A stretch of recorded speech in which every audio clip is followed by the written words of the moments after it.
Perfect. Good evening all, and thank you for joining us as we speak with Congressional District 1 candidate Melanie Stansbury. We have a few different topics we'll be discussing here tonight. I want to start off by saying if you have particular questions concerning rural issues, please send those in the chat. If there is time after our discussion, we will move on to those audience questions. Just so everyone is aware, the meeting tonight is being recorded. I want to first introduce myself. My name is Peter Nieto, and I'm the current mayor of Mountain Air.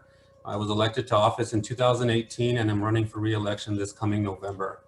Recently, I was elected as chair of the DPNM Rural Caucus. Our caucus's main goal is to push the importance of rural issues to our elected officials. We plan to work very closely with other DPNM caucuses in making sure our voices are heard. In the short time since I was elected as chair, we have co-hosted a candidate forum alongside DPNM Veterans Caucus. Our Vice Chair Evelyn and other members of the caucus have been working with the Stansbury campaign by texting and calling registered voters to support Melanie. And we had preliminary talks on how we advance as a caucus with a common goal of expanding democratic reach, especially to our rural areas. With that being said, let's go ahead and get started on our discussion. As many of you know, Deb Haaland was confirmed on March 15th to be our first ever Native American Secretary of the Interior. When her appointment was confirmed, it left the Congressional District 1 without a representative. The Congressional District 1 serves the central area of New Mexico, including most of Bernalillo County, all of Torrance County, and parts of Sandoval, Santa Fe, and Valencia counties. Melanie, who currently serves in the New Mexico House of Representatives, representing District 28, is running against 3 opponents to become our next Congresswoman. First, I want to thank you, Melanie, for joining us here tonight. And I would like to start this conversation off by learning more about you. Can you tell us a little about your history so that we can get to know you a little bit more? Yes, of course. Well, thank you, Mayor Nieto. It's wonderful to be here with the Rural Caucus this evening. And, I work on food and agriculture and water issues every day. And so it's an honor to be able to be among you and have this conversation tonight. So I'm Melanie Stansbury, and I am running to be our next Congresswoman here in CD1 because I truly believe in our people and I believe in our future, and that when we have tools and resources, New Mexicans have the grit, the resilience, the hustle, and the drive to really bring transformational change. And so that is why I'm running for Congress, and that is why I've spent my whole life working on issues around community development, addressing systemic poverty in our communities, and thinking about how do we build more sustainable futures for New Mexico and its economies and people. So I have done this work in all different spheres, from the most local levels, working in communities across the state, to the federal level, working in the White House and the Senate, and in the state legislature, where I've been heavily focused on food and housing security and sustainability around climate change and water and clean energy. So I was born and raised right here in New Mexico. I was raised in Albuquerque and went to public schools here. And I love our communities. I love New Mexico. And I have always had such a passion for addressing the issues that affect our communities, and especially through the lens of science. So I often call myself a science translator. I'm a sociologist, but my undergraduate is in the earth sciences. And the work that I do currently is as a consultant working on water resources and natural resources issues, helping to translate the science of climate change and drought into plans and actions and policies so that we can help our communities adapt to and respond to the impacts that we're seeing. So I started my career as a STEM educator. I worked, my first real job out of college was at the Natural History Museum in Albuquerque, and I worked for a state STEM program that was designed to get kids in our state interested in careers in science. And so we traveled all over the state and we worked in middle schools and high schools, and we would take kids out to the river and we would take them outside and teach them about science outdoors. And it was that job that really got me interested in questions of governance and how do we bring tools to help transform and build a more sustainable future.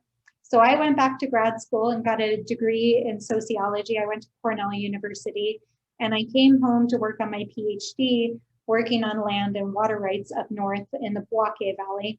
And I spent a couple of years working with mayordomos and the acequias there, and talking to Pueblo leadership in the 4 Pueblos that are in the Nambe, Tesuque, and Buake Valley, and really diving deep into the history and culture of our land and water issues in New Mexico, and thinking about how do we bring a restorative justice framework to the conflicts of the past and a sustainability framework to how we think about moving forward. So in 2010, I was doing that research when I had the most amazing opportunity to go work in Washington, D.C. And I left thinking I would go for 6 months to work in the White House as an intern at the White House Council on Environmental Quality. And then I ultimately got hired at the Office of Management and Budget as a budget analyst. And so I worked on all kinds of amazing issues, from tribal affairs. I worked on the BIA budget and got to work with tribes all over the country on everything from roads to broadband to education reform to energy development. I worked on the climate action plan of the Obama administration and worked on just a whole slew of science and conservation issues. And in 2015, I went over to work in the Hill as a Senate energy staffer, where I worked on water and science. But I was the water staffer, and in the Senate Energy Committee, the water staffer largely, their job is to work on irrigation issues and Western water issues. So I got to work with farmers and ag producers all over the West.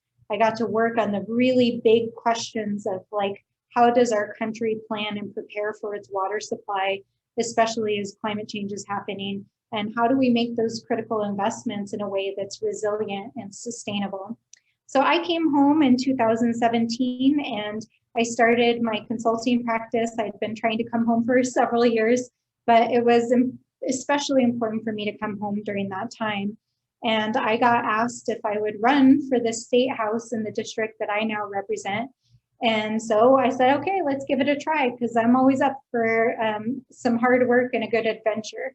So in 2017, we launched my state house race, and we mobilized a massive grassroots campaign, and we engaged community leaders, and we knocked and made phone calls, and we reached out all across our district in the foothills and the heights in Albuquerque to reach voters that people had truly never talked to before.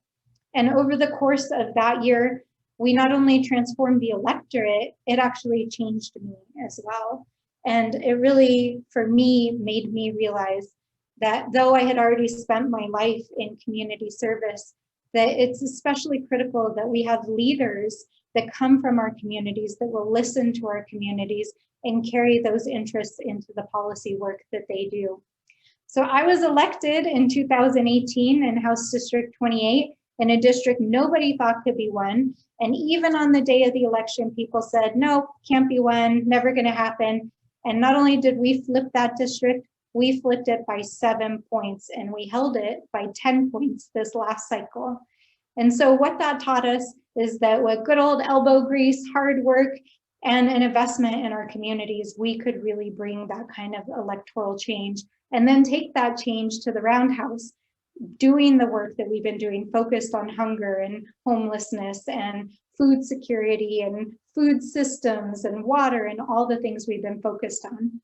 So I am now your Democratic nominee as our next Congresswoman for CD1. We are now 4.5 weeks away from this election, and we need to turn out voters all across the district, especially out in the East Mountains and our rural areas. We need to be talking to people. We need to be leaning into our values and talking about the important work and the critical reason that it's important that we hold on to this seat, because we need to deliver for New Mexicans. We need to make sure that we're growing jobs and bringing home good money to invest in infrastructure like broadband and water.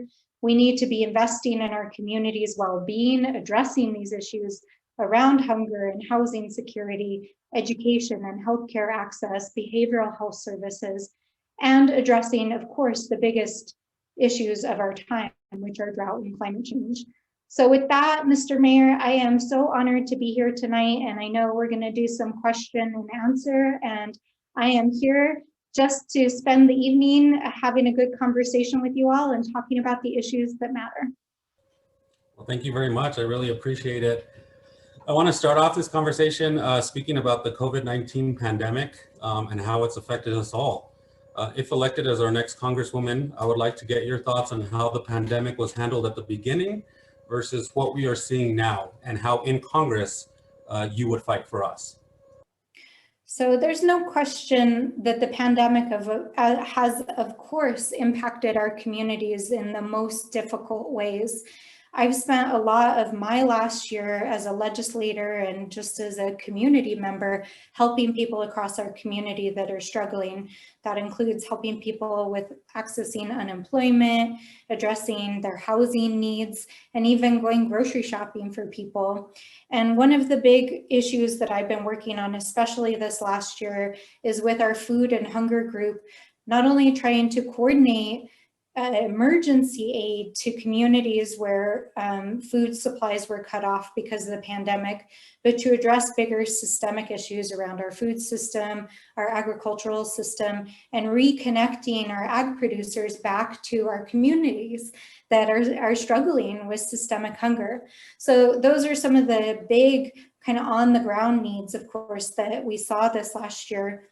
I think that, there is no telling how many countless lives were saved over the last year because our governor had the courage to follow the science. And we know in a lot of states that did not happen, but it took a toll, of course, on our economy to be able to have to do that to protect our public health. So I think that the actions that were taken the last year in New Mexico saved thousands of lives. I think our tribal leaders in the state have done a phenomenal job in addressing the pandemic in tribal communities and have some of the highest vaccination rates in the country. And as we learned just yesterday, we have one of, if not the highest vaccination rate now in the United States.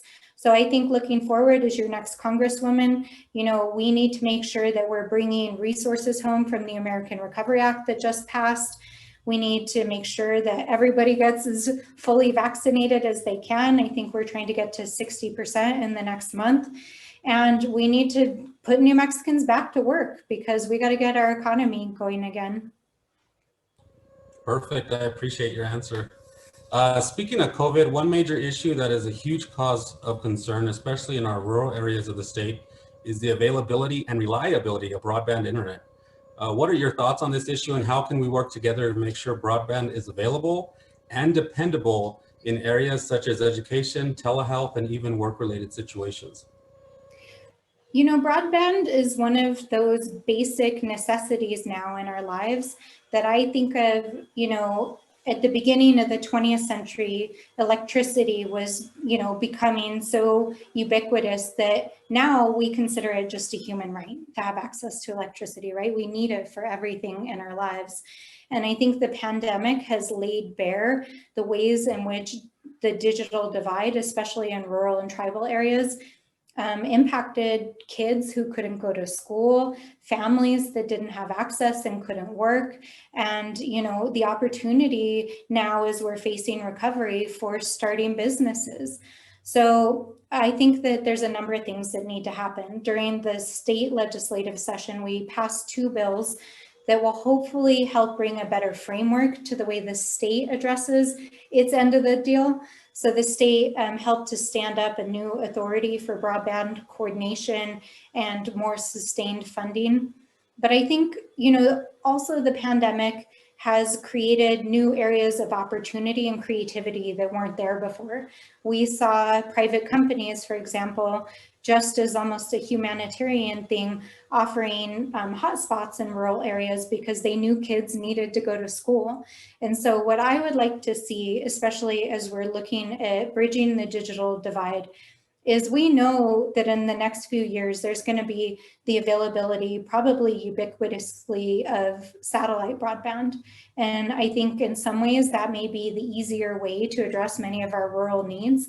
But we cannot afford to not bridge that divide for the next few years.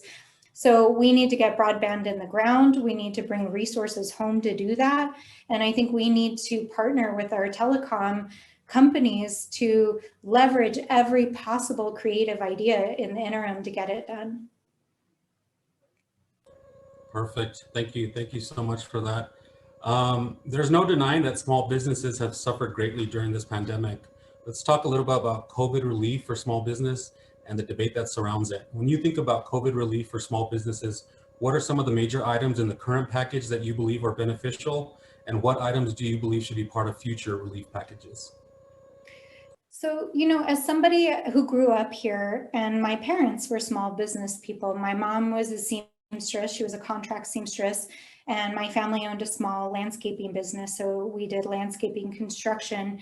You know, New Mexico's economy struggles, even in times where we're not, you know, in a pandemic or an economic downturn. And I think for a lot of our small mom and pop and small businesses here in New Mexico, they don't have the resources, capital, and access to be able to build their entrepreneurial ideas into bigger ideas. And so one of the things that I think is really important in any time, but especially during this time of recovery, is to invest in those small businesses, to help them grow, to help expand their business plans, to help think up creative ways to market their products and their services.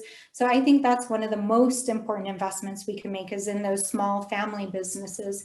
Because when we do those investments, those are direct investments in our people, because those are family businesses in our communities where people live and go and spend money in other community businesses. I think another element that's really important in these relief and recovery packages is what we were just talking about with broadband and infrastructure, especially in rural communities and in tribal communities here in New Mexico. You know, having that access to broadband is like critical to being able to have a business that can thrive. And so I think broadband is one of the most important things we can do for rural business recovery. And then we need to be making sure that families can get back on their feet. You know, I think, you know, as everything's opening back up and people are excited to kind of get back out in the world, you know, there's a bit of a rough transition. So many people lost their jobs last year. People lost their homes. A lot of small businesses shuttered and many may not reopen. And so we are going to have to help carry people, I think, and support them as they get back on their feet, and then translate all of those creative ideas they have into new businesses. And then finally, I'll just say education, education, education, education. We need to be investing in our education systems. We need to be investing in trades educations in our community colleges, and, you know, providing every possible opportunity for people to advance their educations and their ideas and translate them into economic development. Perfect. Perfect. Thank you.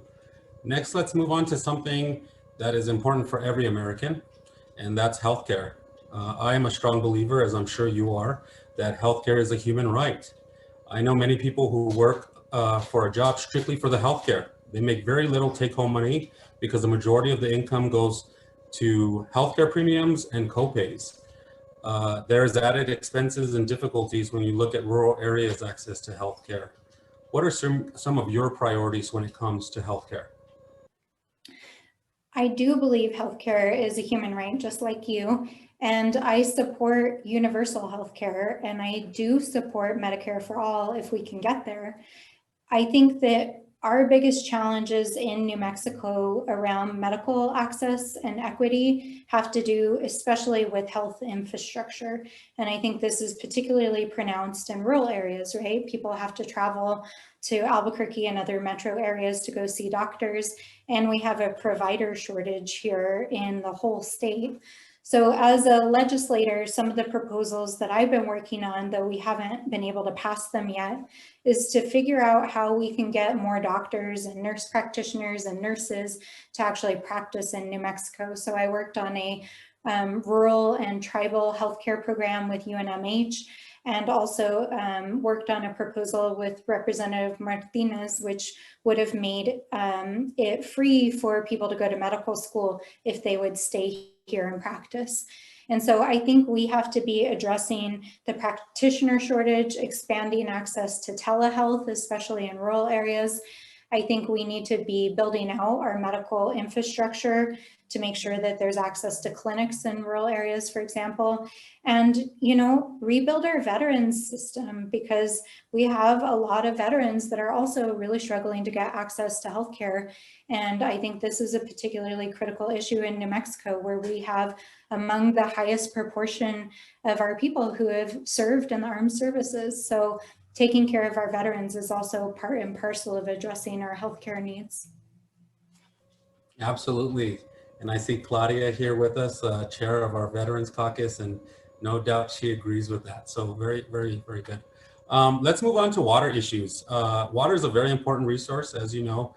In rural areas such as Torrance County, the worry is always there that a major corporation is going to come into our communities, set up shop, use the water up, and leave. How can we work together to protect one of the most important resources of our rural communities? Water is life. You know, we say it every day. We live it in New Mexico. It's a part of our culture. It's a part of our identity. And we have to make sure that our laws and our policies and the way that we manage water reflect that value. And I think that many of our laws and policies don't reflect that value, because over the last 100 years in particular, we created a legal and a policy system that really favored commercial development and the use of water and the permitting of water for, you know, municipal development, commercial, economic activities, which is not bad. Of course, you need the economy and you need to use resources for economic development. But because water is so integral to our cultures and our ways of life and the sustainability of our communities, we need to make sure that our water permitting systems reflect climate change. We need to make sure that there's a high value placed on traditional and historic uses, and that that's enforced in the way that we do permitting, and that we have creative and innovative ways, especially as we're facing this huge change in our hydrologic regime. You know, we're seeing less snow melt, we're getting water at weird times of the year. We didn't have much of a monsoon this last year. All of that is going to impact our water supplies, even if we continue doing what we've been doing the last, 100 years. And so we need to come up with creative ideas to help farmers bridge that gap, to help our cities conserve more water, and to, like I said, make sure that we're protecting our traditional ways of life and our nature and our beautiful lands, which are also a part of our culture and way of life here. Awesome, perfect. I definitely agree. Here's our last question of the night. I'm interested in learning what a Congresswoman Stansbury office looks like and how rural issues will fall into that. I had a thought and I wanted to run it by you. I would personally love for there to be a staff member in your office that is a sort of a liaison to the rural communities, not a full-time position, but a designated person that will be our main contact person for rural communities, mayors, and other elected officials. How do you feel about that? And do you think that could become a real possibility? You got it. But I'll say more about it too. Awesome. So Awesome. yes, I mean, I think, obviously first we have to win this race. And then, once we do, we'll start setting up our office. There are already staff that had worked for Congresswoman Holland who are still kind of out there waiting to figure out what happens next. But as we're thinking about the next chapter of this congressional office, I personally feel so strongly that the office needs to employ New Mexicans working for New Mexico across all our communities, and that we set up systems for regular communication and consultation with our communities. So making sure that we're reaching out to the rural caucus and rural communities, reaching out to tribal communities and tribal governments, and of course, across our amazingly diverse district, all the different communities, and making sure there's a seat at the table. I also think that another element of that is it's the staffing, it's the way in which you do your business and communicate with communities. But I think there's another element to all of that, which is the lens through which you do policy. And so making sure that when you're formulating policy and passing laws, that you're really thinking about equity and about, what our communities need, whether that's, communities in rural areas, addressing social and economic equity, and ensuring that everything that we do, it really centers New Mexico at the center and heart of the policy work that we're doing. So that's my commitment. I think it's a fabulous idea, and you got it. Awesome. That's wonderful to hear, definitely. Well, I think you did great in addressing some of the concerns we have and also gave us a little glimpse into what you will bring to the position if elected. I want to remind everyone in Torrance County that early and in-person voting begins as early as May 4th and runs through May 29th at the Torrance County Administrative Offices. The special election to fill the vacancy for the Congressional District 1 seat will be Tuesday, June 1st, 2021. I want to thank our future Congresswoman, Melanie Stansbury, for being here with us tonight. And I want to provide you with a brief closing statement to our audience members before we end the night. Well, in closing, I'll just say, let's get out the vote. You know, it's really critical. This is an incredibly important this is an incredibly important election. As the mayor said, the election happens on June 1st, but early and absentee voting is actually starting on Tuesday. So we're just 4 days away from getting out the vote, and we need your help. If you would like to volunteer, you'd like to get involved, please contact us. You can reach out through melanie4nm.com. And you know, we're here, we're ready to serve, and we're ready to lift up our communities, and we're ready to get out the vote. So let's do it. Thank you so very much. We so much appreciate you taking time out of your Friday night to be with us, and we look forward to working with you as our next Congresswoman. So thank you so much. Absolutely. Thank you, guys. Have a great night. All right. Have a good weekend, everyone.